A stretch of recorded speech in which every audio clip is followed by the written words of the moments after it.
नमस्कार। वैदिक astro care में आपका हार्दिक अभिनंदन है। वैदिक ज्योतिष शास्त्र के अनुसार जन्म कुंडली में नवम भाव व्यक्ति के भाग्य को दर्शाता है और इसीलिए इसे भाग्य का भाव कहा जाता है। जिस व्यक्ति का नवम भाव अच्छा होता है वह व्यक्ति भाग्यवान होता है। इसके साथ ही नवम भाव से व्यक्ति के धार्मिक दृष्टिकोण का भी पता चलता है, अतः इसे धर्म का भाव भी कहते हैं। इस भाव से व्यक्ति के आध्यात्मिक जीवन का विचार किया जाता है। यह भाव जातकों के लिए बहुत ही शुभ होता है। इस भाव के अच्छा होने से जातक हर क्षेत्र में तरक्की करता है।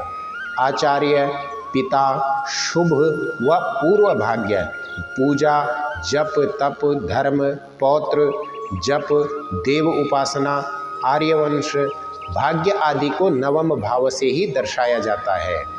कुंडली में नवम भाव दैवीय पूजा, भाग्य, कानूनी मामले, नाटकीय कार्य, गुण, दया, करुणा, तीर्थ, दवा, विज्ञान, मानसिक शुद्धता, शिक्षा ग्रहण, समृद्धि, योजना, नैतिकता, हाथी घोड़े सभागार, गुरु, धर्म, आध्यात्मिक ज्ञान, अंतर्ज्ञान, धार्मिक भक्ति, सहानुभूति, दर्शन, विज्ञान और साहित्य, स्थायी प्रसिद्धि, नेतृत्व, आत्मा, लंबी यात्राएं, विदेशी यात्रा और पिता के साथ संचार आदि नवम भाव के कारकत्व हैं।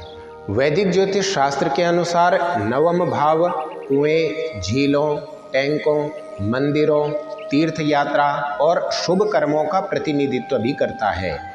दान, गुण, पवित्र स्थानों की यात्रा, अच्छे लोगों के साथ संबंध, वैदिक बलिदान, अच्छा आचरण, बुद्धि की शुद्धता, बुजुर्गों की तपस्या, औषधि, दवा, नीति, भगवान की पूजा, उच्च शिक्षा का अधिग्रहण, गरिमा, पौराणिक कथाएं, नैतिक अध्ययन, लंबी यात्रा, पैतृक संपत्ति, नवम भाव के द्वारा ही यह सब विषय देखे जाते हैं।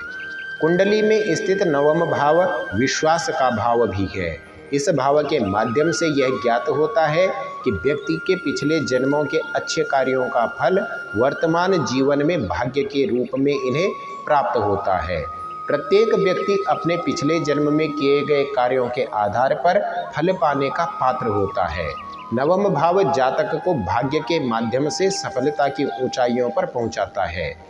कुंडली में नवम भाव के प्रभाव से जातक का स्वभाव धार्मिक, समर्पित, रूढ़िवादी और दयालु होता है। कालपुरुष कुंडली में इस भाव की राशि धनु है और धनु राशि का स्वामी बृहस्पति ग्रह होता है। वैदिक ज्योतिष में नवम भाव को पिता के भाव के रूप में भी जाना जाता है। दशम भाव पिता की आयु को बताता है। ज्योतिष के अनुसार नवम भाव से पवित्र स्थानों, जलाशयों, दान आदि का विचार भी किया जाता है। इसके अतिरिक्त मंदिरों सहित सभी धार्मिक संस्थानों को कुंडली के नवें भाव से ही देखा जाता है। यह अंतर्ज्ञान और मानसिक शुद्धि का भी भाव है। नवम भाव उच्च शिक्षा, उच्च विचार और उच्च ज्ञान का प्रतिनिधित्व भी करता है। नवम भाव अनुसंधान, आविष्कार, खोज, अन्वेषण आदि का प्रतिनिधित्व भी करता है। नवम भाव प्रकाशन, विशेष रूप से धर्म, विज्ञान, कानून, दर्शन, यात्रा, अंतर्राष्ट्रीय मामलों आदि से संबंधित भी है। यह अच्छे लोगों, सम्मान और ईश्वर एवं बुजुर्गों के प्रति समर्पण, पिछले जन्म के पाप पुण्य, परिवार से प्राप्त आशीर्वाद को भी दर्शाता है। कुंडली के इस भाव से शेष भावों और दूसरों से अनुकूलता की जांच भी की जाती है। कुंडली में नवम भाव न्यायिक व्यवस्था, सुप्रीम कोर्ट, न्यायाधीश, कानून, अदालत, वैश्विक कानून, धर्म, राजनयिक, विदेशी मिशन, प्रगति और विकास को भी दर्शाता है। नवम भाव से हवाई यात्राएं, समुद्री यातायात, विदेशी आयात और निर्यात, समुद्र और समुद्र के तटों के आसपास मौसम की स्थिति एवं लंबी दूरी की यात्रा का भी विचार किया जाता है।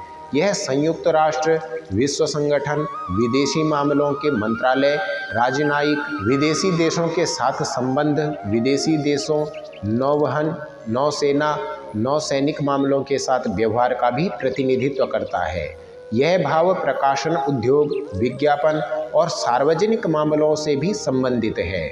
वैदिक ज्योतिष शास्त्र में नवम भाव कुंडली के अन्य भाव से भी अंतर संबंध रखता है। यह शिक्षकों, प्रचारकों, तीर्थ यात्रा आदि का भी प्रतिनिधित्व करता है। यदि आप किसी लाचार व्यक्ति की सहायता करते हैं तो आपका नवम भाव सक्रिय हो जाता है।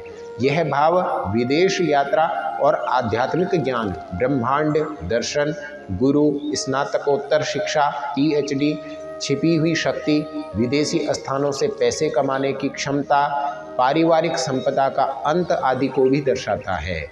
कुंडली में नवम भाव से आपके भाई बहनों के जीवन साथी, स्वास्थ्य, बीमारी और माता का कर्ज एवं बाधाएं, बच्चों, संतान की रचनात्मक अभिव्यक्ति, दुश्मन आदि को भी देखा जाता है। यह भाव जातक के आध्यात्मिक जीवन के कर्मों का प्रतिनिधित्व करता है। इसके साथ आध्यात्मिक मार्ग, दान पात्र के स्थान, पानी का भंडारण इत्यादि को भी यह दर्शाता है। अपनी जन्म कुंडली का सशुल्क विश्लेषण करवाने हेतु आप स्क्रीन पर दिए गए नंबरों के माध्यम से हमसे संपर्क कर सकते हैं। वैदिक एस्ट्रो केयर आपके मंगलमय जीवन हेतु कामना करता है। नमस्कार।